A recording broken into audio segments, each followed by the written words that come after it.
Well, hey everyone. We're back from the cabin and here in the wood shop, as you can clearly see. I mean, where else would a guy have 100-something coffee cans on the wall, all nicely labeled and categorized? Huh?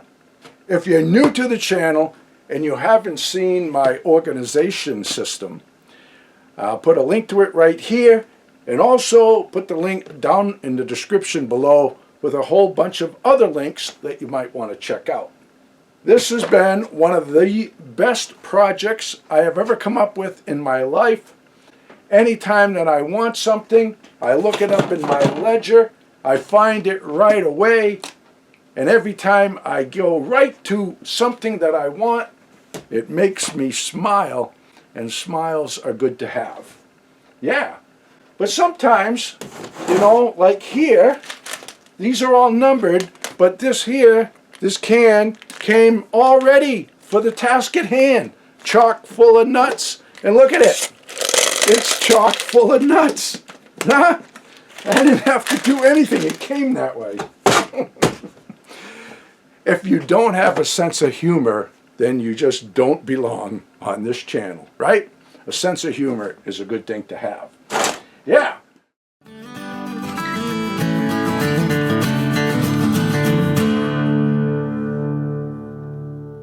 So, anyway, the cabin was much enjoyed, which it always is. We have such a good time up there. And then we got here before the storm and been cleaning up, and now we've got a bunch of crappy weather, so been in here making good use of the time. The project that I showed, a few weeks back, where I was building those triangular shaped cabinets, the chest of drawers that were custom fit into the knee wall upstairs above this, that was probably one of the coolest projects I've ever made. What a great use of space. And I'm going to go more in depth with that project when it's complete, and I'll show you a little bit more behind the scenes on how I put it together. So what I've been doing here, I've been staining and urethaning the rest of the components to trim that out. I also have built a little door for the cubby hole, one of the cubby holes. I left some spots upstairs in the knee walls as cubby holes, and then I've got the drawers for the organization of the smaller items. Another thing that I've been doing lately, which is customary for me at the start of a new year, is I take out my journals and I read over the last 12 months of my life. By doing so, it gives me a second look at all of the problems that I had. I get to see what my actions were to those problems, but even more so, what the outcome was to my actions. I get to reevaluate and make changes. We get one crack at this, right? To look at this from a little different perspective, kind of like a mechanic, right? He wants those engines running just the way he wants it. He wants it in tune and running perfectly. So he might have something that's not running right, take it apart, analyze the situation, put it back together. Maybe there's still a little flaw in there, got to make a change, takes it back apart, puts it back together till he gets it running in tip-top condition. Well, my journals allow me some honest reflection, a second look at how my life has unfolded. I get to analyze the situation and put it back together until it's running tip-top. I've got a big stack of these things, and they've been guiding me with my decision making for over 40 years. People are always asking if I'll ever publish my journals.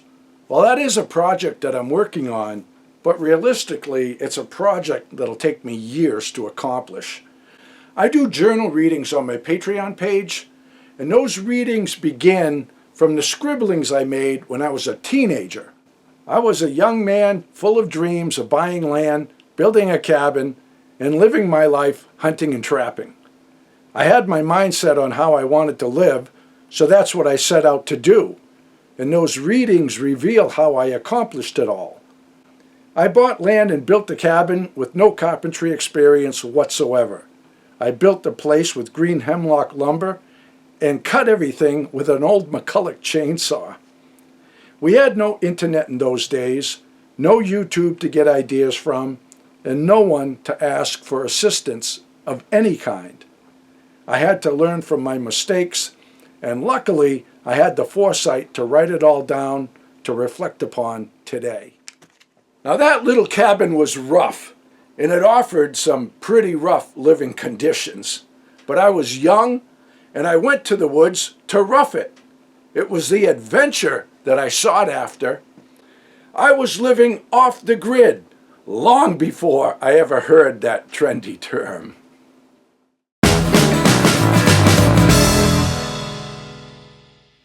Now, I'm sure you noticed, and probably have for a long time, that in most of my footage and photos, I'm wearing my beloved red and black. I always have. I found a photo of myself the other day when I was just a kid making a goofy face for the camera, and I was sporting the colors then too. It's just the colors that I gravitate to, man. It's my true colors.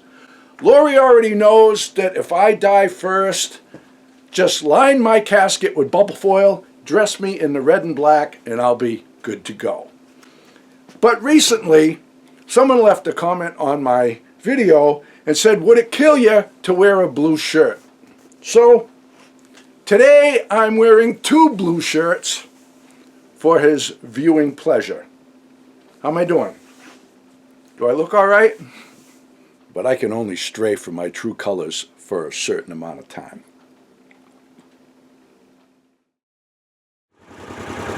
We got everything done we set out to do in town, so now we're getting the Ranger loaded and heading back up the mountain.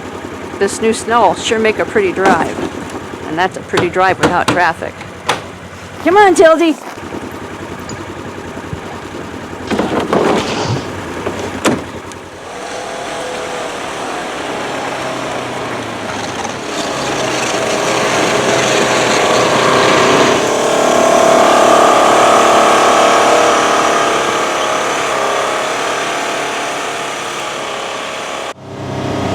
I can't wait to get up there.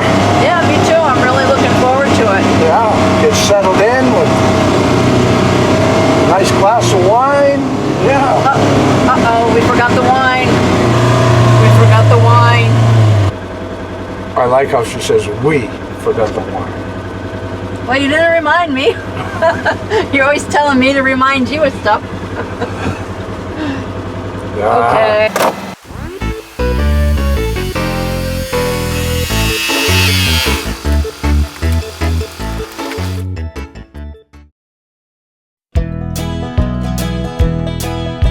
Frankie and the boss out walking in the woods, living life happy and free.